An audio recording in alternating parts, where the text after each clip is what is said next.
I've got an EC Tuner V2 for my 7 PRCW build. In this video, I'm going to go through all the steps to machine and install this tuner on our rifle. Hey there, Gavin Gear here from UltimateReloader.com. This video is a part of a really cool collaboration with Eric Cortina and others. I'm getting into F-Class. I've got a 7 PRCW rifle that I'm building, and in this video we're going to be focused on the EC Tuner V2. You guys have asked for a little bit more hands-on machining content, a little bit more long form, and we're going to do exactly that in this video. Okay, so for background, this is not my first time installing an EC Tuner. This is the EC Tuner V1 that I installed as a part of the Eddie Van Halen Tribute Rifle project. Well, since then, Eric Cortina has made some improvements to the platform. The V1 uses set screws, whereas the V2 uses this waffle compression washer. We don't have to use set screws. It's going to retain the setting, but we can very easily manipulate it, which is absolutely awesome. Okay, and you're going to want to check out the first video where I cover the entire bill of materials. This Wuchs Titano stock, we've got the barrel blank, the Manson reamer, the bat. This is a VR with a solid bottom, kind of a custom one-off that they did for me. Lots of good stuff in that video, plus a walkthrough of the entire start to finish process of chambering for the 7 PRCW. A little bit of background information that I want to cover. So one of the things I love about Eric Cortina's website is he's got the resources that you're going to need as a gunsmith to install this tuner. And this is a sort of blown up inset from the PDF, which is the tenon print for the EC Tuner V2 install. So we've got all of the key dimensions that we need, which I love. He's also got the suggested pitch diameter of 0.965 inches. This is great.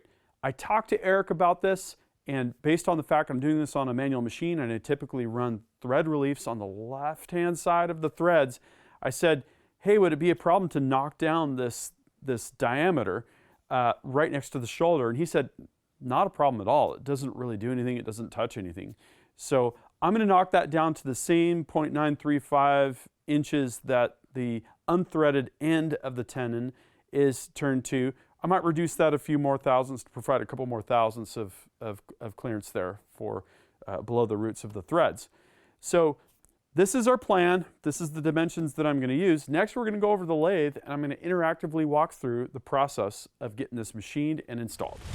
So here we are at the Precision Matthews TL1660 lathe. I marked the end of the barrel with the approximate distance we'll be cutting so that I could have the appropriate amount of stick out on the barrel. Loaded the barrel, tightened down the chuck, and what we've got here is 5/8-24 temporary threading that we used for the pressure flush system. So the first thing we're going to do is going to be to part that off and clean up the end of the barrel so that we can get our indicator in there and get this thing dialed in. I'm going to get going here.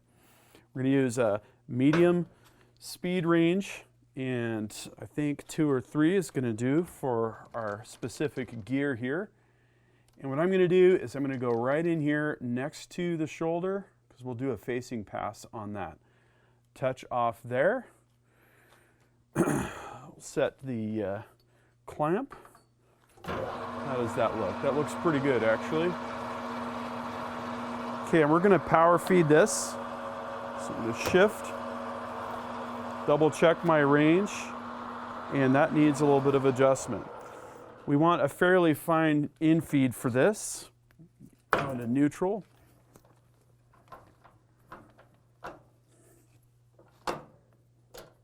Okay, LCT 2W is going to give me 2 thousandths per inch when we're turning longitudinally, and a correspondingly fine feed rate when we're in feeding for parting here. Okay, I'm going to shift back into gear, medium. Okay, and I've got my oil here. Go ahead and part this off.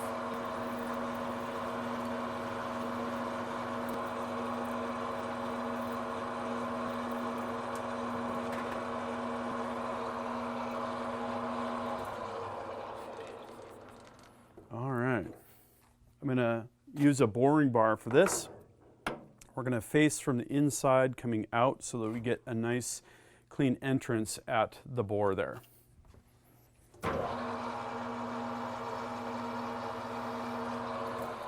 We can increase our spindle speed here. We're going to be taking some fine cuts. I'm going to do a basic touch off. We'll zero the Z-axis on the DRO. Now we know how much that we're taking off. We're going to have to reverse directions on our power feed. So I'm just going to take off 5/1000ths on the length.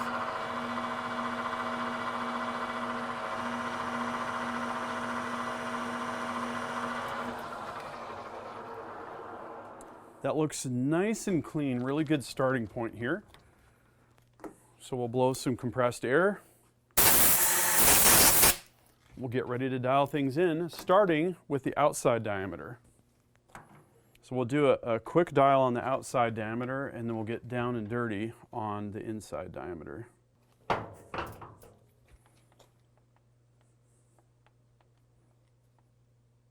First, we'll get our needle centered.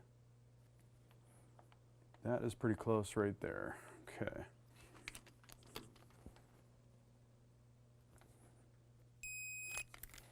So this is going to probably be pretty close now. Yeah, that's good for the OD.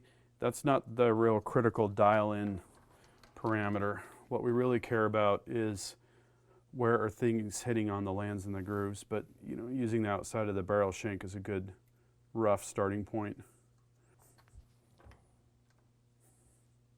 We're going to do 2 points here.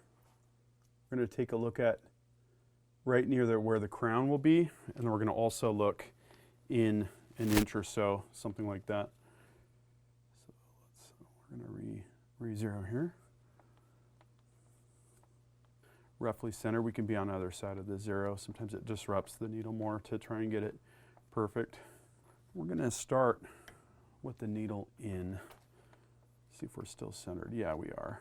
When I've got the needle closer to the chuck jaws, I'm going to focus on my radial here, and then we're going to go out and focus on the angle with the axial as kind of a second step. Okay, so we're going to loosen a little here.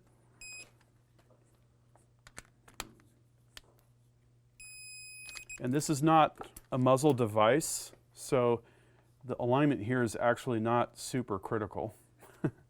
But I like to do everything to laser precision, so we'll get this real close. So this would be tighten, that means 2 should be a loosen, that's correct. If you put the lathe in gear, that prevents rotation. Just a little bit of adjustment there. Okay, that's looking real good now. So in the corresponding chambering video, I talked about this VNMG insert that Tom got me hooked up with. Really, really good stuff. We're going to be able to do all of our turning for this with this particular tool. So what are we doing here? We're turning the tenon down to the diameter for the threads. We're going to cut the thread relief on either side, and we're going to do a little bit of chamfering. So this is all of the getting ready for threading stuff. So I'm just going to lightly touch the tool against the end of the tenon there, and we're going to zero out our Z. So now we know how long a tenon that we're turning. I'm going to cut a little section here, take a micrometer reading, and get the X for the DRO set for that. Okay, high speed, we're going to be in number 2 here. Double check that our feeds are correct. Yep, all right. Take a little turn here.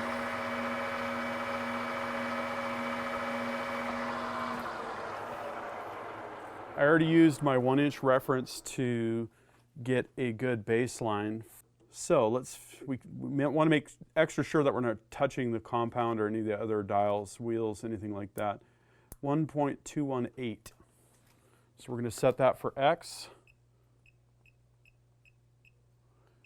Now we know what length we're cutting at, and we know what diameter that we're cutting to. And as a reminder, we're cutting to 0.996.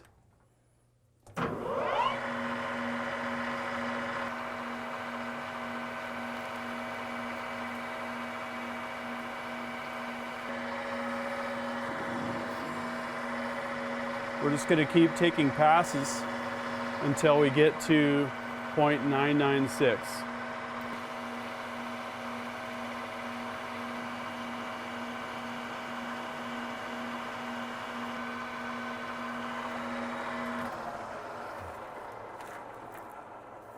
One more check on our diameter here.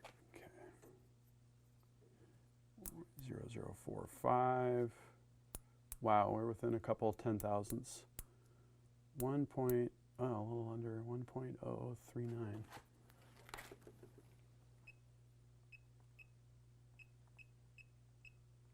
Okay. And we're going to 0.996, right?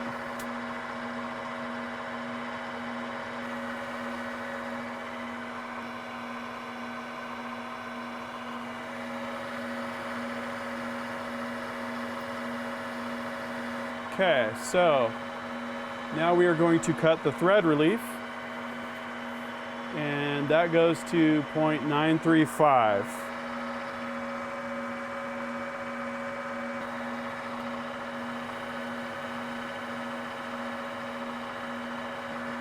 Now I'm going to come over and cut the shoulder, and this is going to be at 1.15.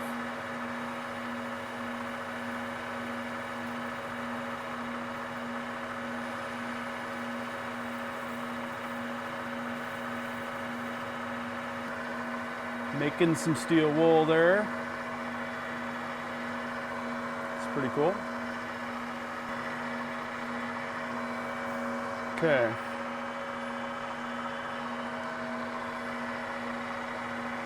Now we're going to cut the other thread relief, and this is going to be to 0.45 inches, and we're cutting it to 0.935. We'll take one pass, 0.45.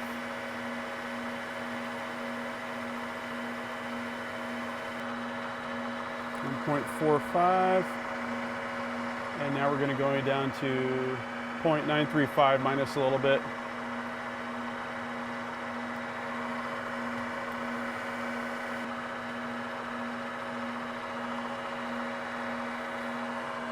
Okay.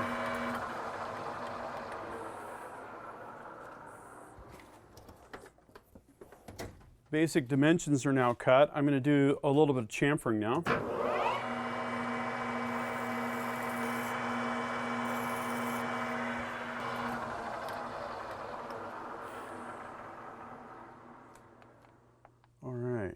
So we need to double check our threading diameter here. 9947, so we're about minus 1,000th plus a little change, which is great. That's plenty good. Okay, now in preparation for our threading, we're gonna, instead of using die chem here, we're gonna use a Sharpie so that when we start our threading pass, we're gonna have an indication of what our thread pitch is to check with our thread pitch gauge.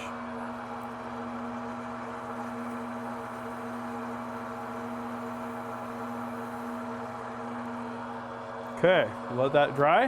Be back for threading in just a second. Okay, so we're all marked up. I need to shift the lathe into the appropriate threads per inch. So we're at 20, which is LBS 3V. Sometimes it helps to put the machine in neutral. Double check. So we have 20 LBS 3V. LBS 3V. Okay. Got my depth stop set. I've got my DRO zeroed. The next step is to infeed until it just becomes apparent that we're cutting about 1,000th of an inch or less right there on the compound. And what we're going to do here is we're going to zero that. Okay, zero that out. Now we have an actual absolute reference on what our infeed is.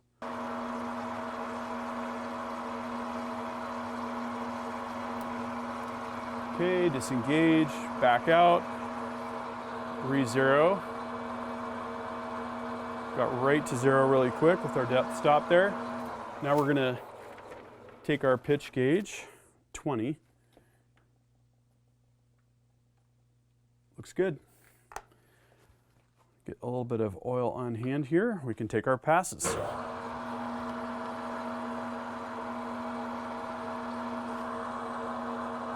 First one is at 5.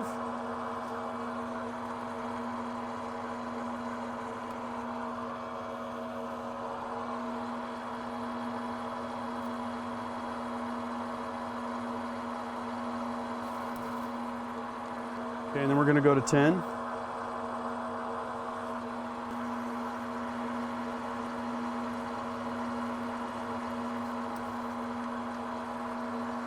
Getting a little close, we'll take a quick micrometer measurement. Looks like we have a little ways to go there. And then go in from there.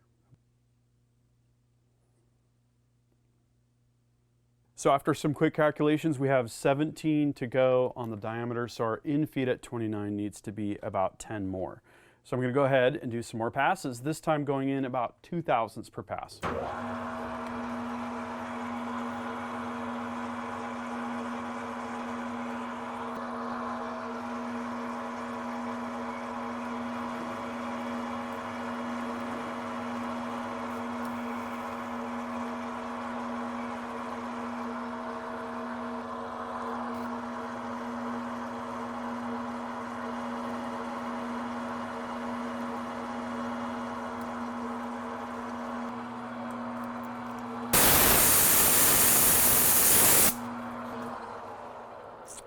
Looks like we need a little bit more thread relief, which we'll fix up at the end. Pretty close there. A little test fit with our tuner. Ooh, that feels nice. Yeah. Okay. So we're going to call our threads good there. I'm going to clean up the thread relief area, the tenon. Take a little bit off of that.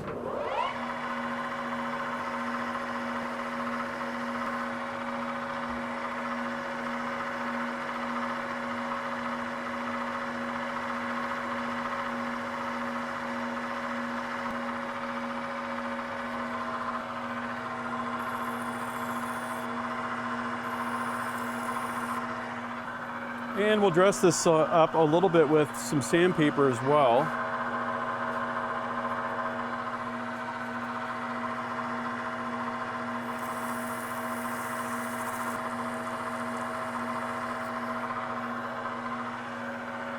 Tiny bit of mineral spirits to clean things up here.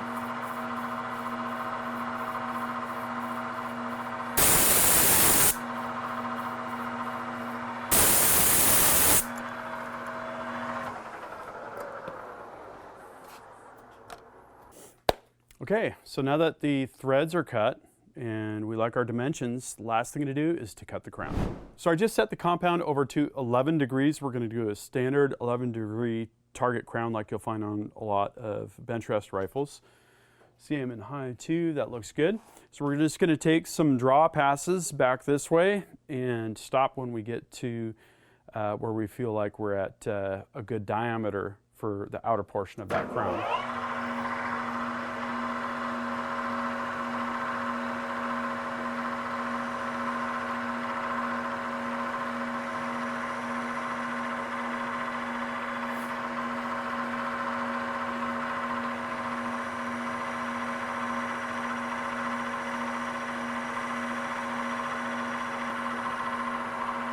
Perfect.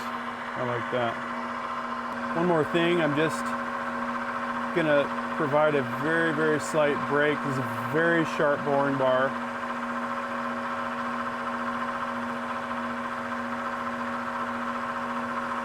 That's it. Just the slightest of slight bevels. And that means the machine work is done. There we go. Got the barrel out of the lathe. This job turned out great. I can't wait to try this V2 tuner. And I did check. It looks like for 1" 20, minor diameter goes down to 0.9269. So I'm going to see if I can get Eric to relax that tenon number a little bit so that you can run your threading tool over it. Maybe what would that be? Maybe like 920, 915, somewhere in that range. Kind of a minor detail, and any gunsmith is gonna kind of do what I did and just adapt on the fly. So the last thing that we need to do is put some thread grease on here. This is TW25B, which you've seen many, many times here on the channel. That's gonna act as an anti-seize. I'm gonna put the compression spring here and install this guy.